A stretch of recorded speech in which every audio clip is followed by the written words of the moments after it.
Relatives sat listening with bowed heads and eyes closed, as the names of all 298 victims of a missile strike on a Malaysian airliner were read out in a Dutch court on Monday as the murder trial of 4 fugitive defendants began.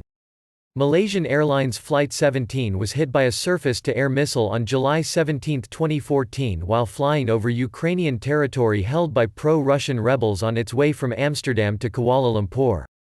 None of the accused in the disaster, 3 Russians and a Ukrainian, were present in the courtroom and all 4 are believed to be in Russia.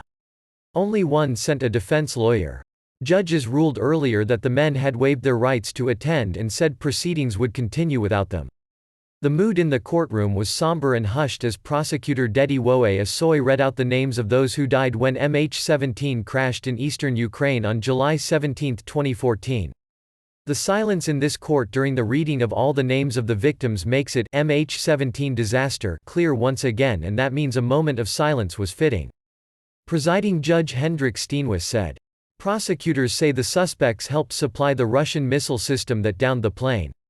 The 4 face preliminary charges of the murder of 298 people and of causing the aircraft to crash, resulting in the death of all aboard. Many people have long waited for this day, Steenhuis said in opening remarks. This tragic loss of so many lives has touched many all over the world.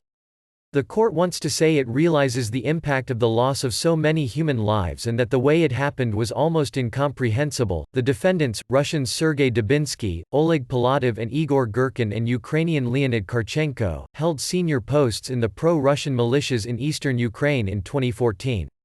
It is very important for us because nobody had expected there would be a trial at all, said Anton Kati, who lost 3 family members in the disaster. We hope the judge gets so much evidence that he can only come to one conclusion, and LSQUO, guilty. A Dutch-led International Joint Investigation (JIT) team spent years collecting evidence before issuing arrest warrants for the 4 suspects last year. If convicted, the 4 men could face sentences of up to life in prison. However, Russia does not extradite its citizens, and the Kremlin has questioned both the legitimacy of the international investigation and the independence of the court. Countries participating in the investigation, Ukraine, the Netherlands, Australia, Malaysia and Belgium, agreed in 2017 to hold trials in the Netherlands under Dutch law after attempts to set up a UN-backed tribunal foundered over Russian opposition. The aircraft's downing led to sanctions against Russia by the European Union. It also heightened tension between Russia and Western countries who blame it for the disaster.